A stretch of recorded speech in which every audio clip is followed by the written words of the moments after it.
Alrighty, so today we're going to do the season preview of the two New York teams, starting off with New York City FC. So, obviously, heading into this season, NYCFC is definitely in a better shape in terms of how their roster looked compared to last year. I mean, I remember last year heading into the season, there was a lot of question mark in terms of the roster being way too thin, and by the time that they did get some reinforcement into the roster, it was too late. They missed out on the playoffs. Whereas for this upcoming season, they definitely brought in a lot of reinforcement throughout the offseason. And it also feel like they decided to build their team and build their trust in terms of a lot of these young guys. I mean, this has to be one of the youngest team in MLS heading into this season. And when you build a young team, and especially a young team that has a lot of quality, it can definitely go both ways in terms of if it hits.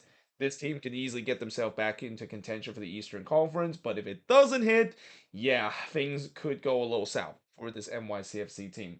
With that being said, like I said, last season they finished with a 9-4-11 record. It's the first season since their inaugural season that they missed out on the playoffs, and they finished with 41 points. Albeit they did have a really strong finish to the end of the season, and I think it's also not surprised that they had a strong end to the season, mainly because they got those reinforcement in, and those reinforcement finally clicked. But unfortunately, it was a little bit too late for this team to salvage anything. But in terms of their last playoff appearance, it was 2022. Their last playoff round win was also 2022. And then, of course, we know that they won MLS Cup in 2021, won it in a PK shootout over the Portland Timbers. And uh, unless if their crosstown rival will finally get an MLS Cup, they will definitely have the bragging rights of saying that they're still the only New York team to win an MLS Cup between both of these teams. But that being said, in terms of the transfers, again, they definitely brought in some pieces this offseason. They brought in Augustine Ojeda.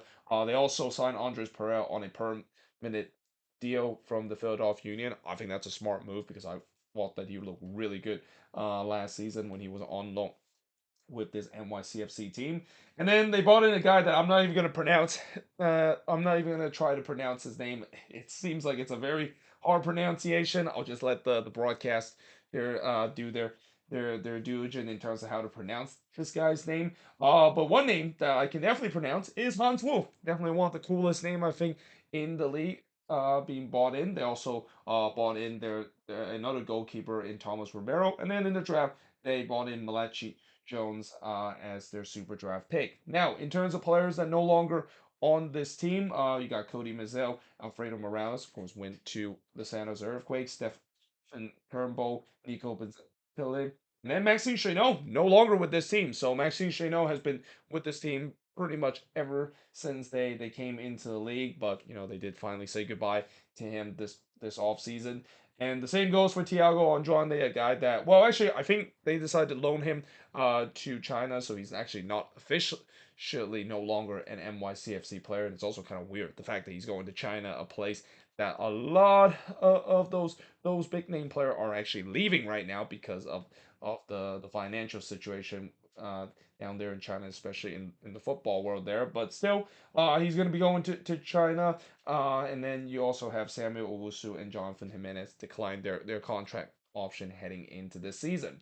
Now, looking at their preseason schedule, so they lost 1-0 against Barcelona SC, and this is the team from Ecuador, not the famed FC Barcelona that we know of playing in La Liga. But they lost 3-1 to the Philadelphia Union, drew 2-2 against the San Jose Earthquakes, and then drew 1-1 against the Portland Timbers. So, yeah, their preseason hasn't gone so well for this NYCFC team. And I do have a feeling that, with the way that they have a lot of young players on this team, and especially there's going to be a lot of new pieces to this team, it's probably going to take a while for them to gel. We talked about last season with Orlando City when they brought in a lot of new players and especially new young players on their team, and that it takes time for them to gel. But once it's gel, then the teams start to really click, and that's kind of what we may be seeing with this NYCFC team. And don't be surprised, this team might get off to a slow start.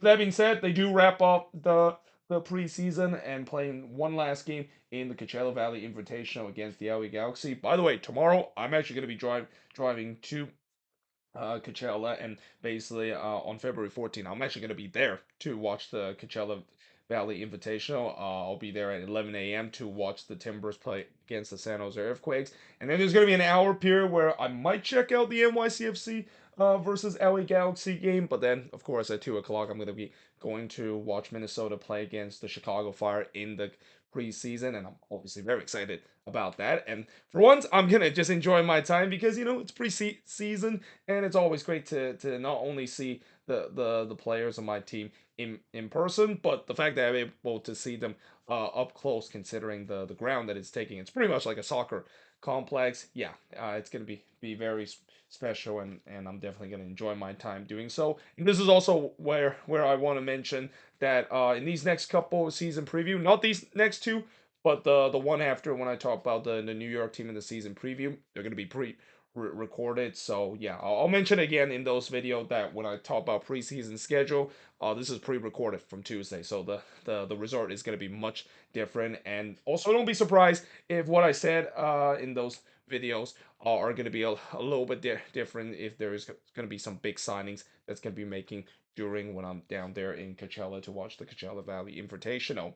But that being said, they do finish the preseason playing against Austin FC.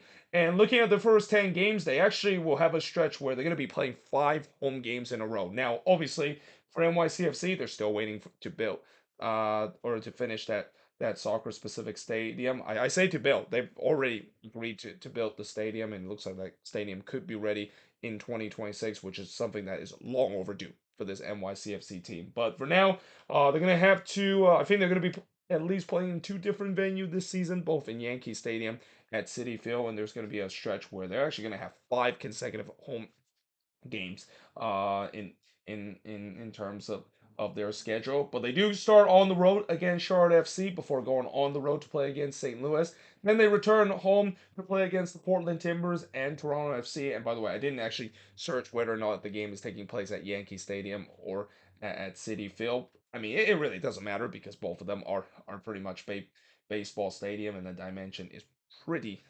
similar. But on March 23rd, they go on the road to play against FC Cincinnati, and then they get to play against Messi and friend against Inter Miami on the road before returning home. And this is where they begin the first of 5 games that they're going to be labeled as home games. They're going to be playing against Atlanta United, New England, DC United, and Charlotte FC. And knowing NYCFC is a very good home team, and a lot of that has to do with the dimension. They usually take full advantage of the wacky dimension that we've seen them play at Yankee Stadium and City Field.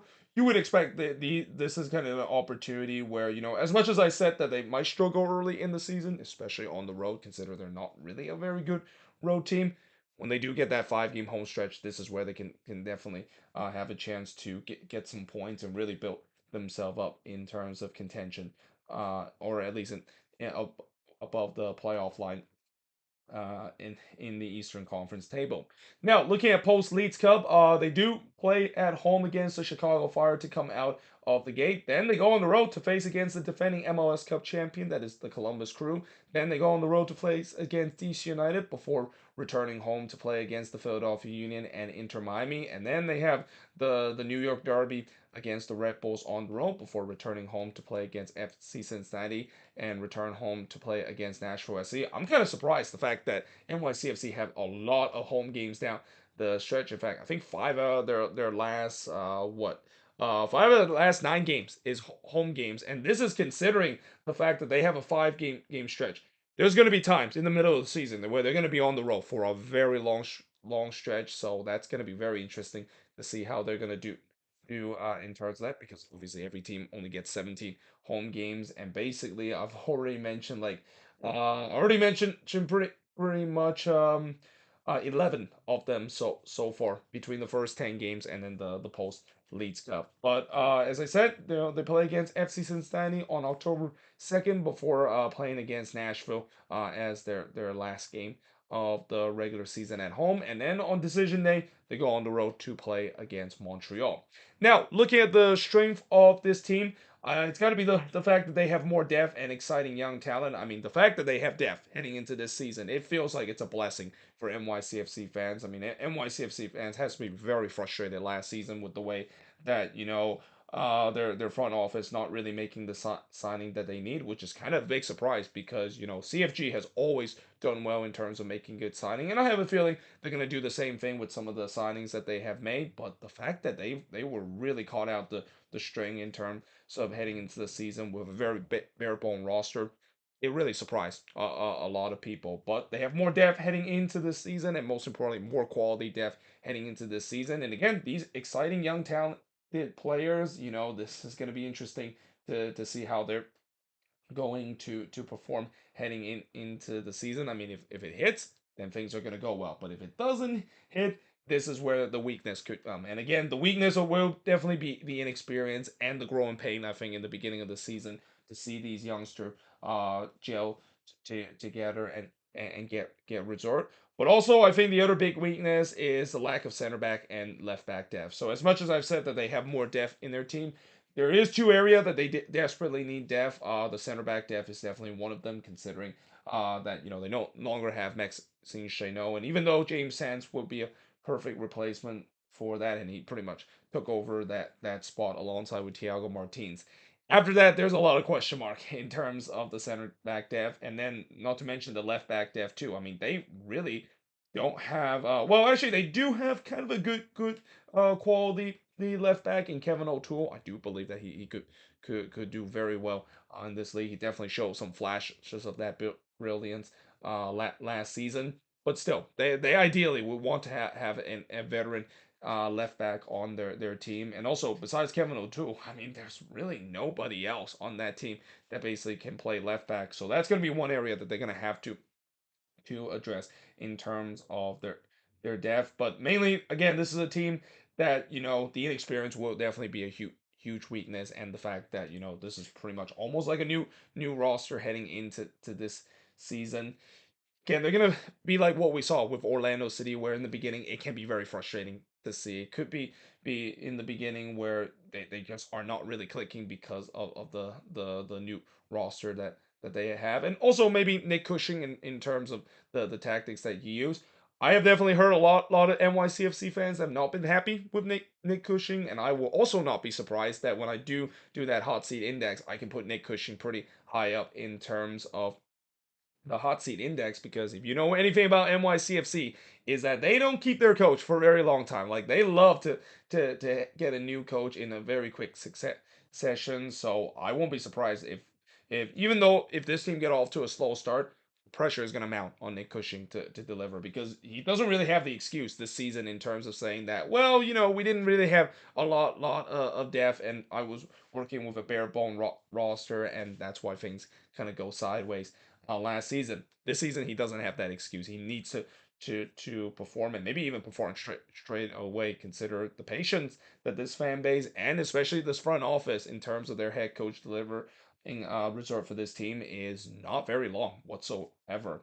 Now, the expectation of this team, obviously, making it back to the playoffs and really getting themselves back into the contention of being a perennial power in the Eastern Conference. I mean, for so long, this team has always been a good team in the Eastern Conference, consistently make the playoffs. And before, obviously, they did finally ended the legacy of failure, of course, of them not able to make it past the second round with that MLS Cup win. I mean, they've made it to an MLS Cup and Eastern Conference final ever since they ended that curse in 2021. So this is a team that could be a contender in the Eastern Conference, but obviously they could be a contender or a contender if these young talent will deliver. Because if these young talent will deliver and everybody hits, this team can be a scary team in the Eastern Conference. And with the way that the East is already very tight, and we know that there's a lot of top end power on this team, yeah, I'm pretty sure a lot of those teams that are fighting for the top spot, or at least in there near the top part of the standing, they do not want to see NYCFC joining the power of what could be a very interesting thing mesh of teams in the Eastern Conference that are just so good that even teams that are sitting in the fifth position in the East are considered to be very powerful and can potentially provide a threat once the playoff time begins.